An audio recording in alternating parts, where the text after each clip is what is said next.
طبعا هەمومان دەزانین کە وڵاتی تورکیا وڵاتێکی دیکتاتۆرە کەواتە یعنی ئەو شتانەی کە دەگوترێ مەسەلەن لە سەرانسەری جیهان بە شێوازێکی گشتی مرۆڤایەتی بە تایبەت لە دەوڵەتە دیموکرات و سۆشیال دیموکراتەکان کە مرۆڤایەتی جێگرەوەی هەستی نەتەوایەتی ڕەنگە بۆ ڕۆژهەڵات نەگونجێ ڕەنگە لە ڕۆژهەڵات مابێتی ئەو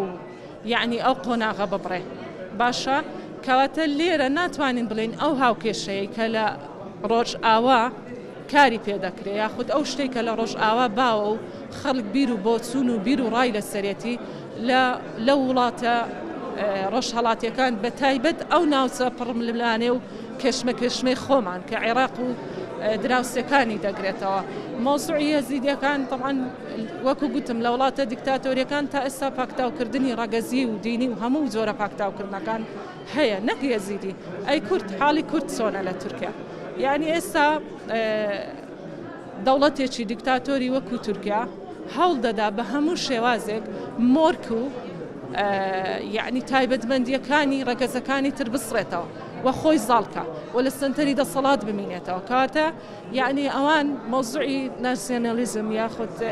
بیری بە نەتەوایەتە بوون لە بەرژەوەندی خۆیان بەکاردێنن نەک ئەوەی لە بەرژەوەندی تاکەکانی کۆمەلگا و بە مرۆڤانە مامەڵە لەگەڵ چین و توێژەکانی ناو کۆمەلگاکەی خۆیان بکەن دەبێت بە سیستەماتیک بکرێ یەکەم شت یعنی لە سیاسەتی هەرێمی کوردستان خۆی یەکلایی بکاتەوە ئایا بەرنامەی چییە بۆ پاراستنی ئەو کەمینە و ئەو چین و توێژانەی کە لە ناو هەرێمی کوردستان دەژین تا چەند لە ژێر سای حکوومەتی هەرێم و دەسەڵاتی سیاسی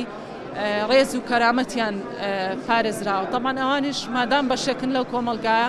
هەموو ماف و ئەو جیاوکانە دەیانگرێتەوە کە کەسێکی کوردیان کەسێکی عەرەب هەیەی لە چوارچێوەی هەرێمی عێراقی فیدرال پێم وایە بەرژەوەندی تایبەت بەرژەوەندی حیزبی و بەرژەوەندی تاکە کەس لێرە باڵا دەست بێت تا ئەوەی بیر لە چینێکی دیاریکراوی ناو کۆمەلگا بکرێتەوە کەرامەتی مرۆڤ و مافی مرۆڤ لە ڕاستیدا پەیوەستە بەوەی کە تۆ چۆن دەڕوانیە مرۆڤ ئەگەر تۆ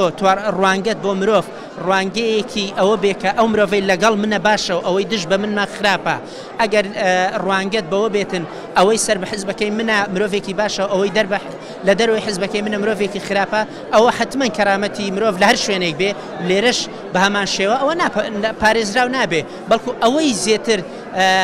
با بڵێن دەردەکەوێ پۆلێنکردن و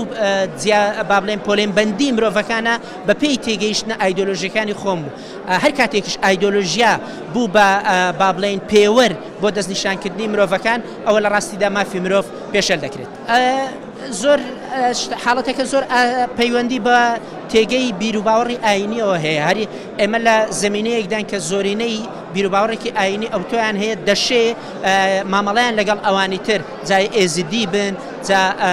با بڵێن مەسیحی بن تەنانەت شەبەک و کاکەی و ئەمانەش کاتێکە لە نێو زۆرینەیەک بوو توانای قبولکردنی فرەجۆری فرەچەشنینە بوو ئەو بە ئاسایی دەچەوسێندرێنەوە ئێزیدەکانیش ڕەنگە لەوانی تر زیاتر بە حکمی ئەو سروشتێک کە بیرروباوەڕی ئەوان هەیەە کە ئەستەمتر دەبێت بۆ زۆرینەکە تێی بگات کە تێی ناگات بەو شێوەی کە زەردەشتی ئێزیدەکە بیری لێ دەکاتەوە ئەوە حتمما دووچاری گرفت و ئەو بەکەم تەماشاکردنە دەبێت کە تۆ گوتت پێم وایە ئەوەی تورکیا دەیکاتن پەیوەندی بە سیاسەتی خۆیەوە هەیە کە پێی وایە ئێزیدەکان لە ئێستادا مەترسیەکن بەسەر قەوارەی سیاسی ئەوەوە و ئەمەش پەیوەستە بە تێگەیشتنی ئەوەی کە ئەو ئێزیدانەی کە هەن زیاتر ئەوانن کە با بڵێ سەر بە لایەنێکن دژ بە تورکیا لەمەدا سیاسەتێکی ئاینی پەیڕەو ناکات بەڵکو سیاسەتێکی نەژاد پەرستیانەی خۆی پەیڕەو دەکات کە تێیدا ئەگەر بۆمبێکی هاوێش چ ئێزیدی بکوژێت چ کوردێکی مسلمان بۆوی هەمان شتە بەر لە هەموو شتێک ڕێزی لێوە بگرێ وەک ئێزیدی تەماشای نەکرێت لە دیدگایەکی ئیسلامیانە دیدگایەکی مەسیحیانە هەر ئاینێکی تر تەماشای بکرێت لە جیاوازبوونی خۆیدا ئەگەر من ئێزیدی وەک جیاوازێک لە خۆمدا ببینم ئەو کاتە دەتوانم ڕێزی لێ بگرم و مامەڵەکەی من لەگەڵی ئەودا لەسەر ئاستی مرۆڤبوونمان دەبێت نەک لەسەر ئاستی ئەوەی من مسلمان و ئەو ئێزیدی ئەگەر ئەوان پێیان وابێ کە لە چوارچێوەی ئەو قەوارە سیاسی کە پێی دەڵێن عێراق دەتوانن خۆیان بەڕێوە بن ئەوان یان هەر گروپێکی تر لەوانە تورکمان و یان هەر کەسێکی تر تا ئەو کاتێک کە ئەم بەڕێوە بردنە با بڵێن چەشنێک دەبێت لە ڕێزگرتن لە قەوارەی ئاینی ئەوە من لەگەڵیدا ئەوە هۆکاری بۆ نەبوونی سەروەری خاچی عێراق دەگەڕێتەوە کە جێگای داخە هەر ڕۆژێک هەر وڵاتێک بتوانێەوە بە ئاسانی هێرش بکاتە سەر خاچی هەرێمی کوردستان یاخود خاچی عێراق وەڵایی بۆ بێدەنگن مای شەرمەزاریە بۆ بێدەنگن دیارە هۆکاری کۆمەڵە کۆکاری نادیاری هەیە کە لە ژێرەوە پێکاتنێک هەیە بۆ قبولکردنی ئەو پەلامارە ئەگەر نابێدەنگیەکان هیچ هۆکارێکی دیکاڵ ناگرێت وەڵا وەکو پاراستنی ئەو خۆ بەڕێوەبەری کە بخۆیان بەڕێوەی دەبن باشترین شت ئەوەیە بگرێ کە پاڵپشتی نێودەوڵەتی و ڕای خەڵکەکە زۆر گرنگە ڕای خەڵکەکە وەربگیرێ لەبارەیەوە و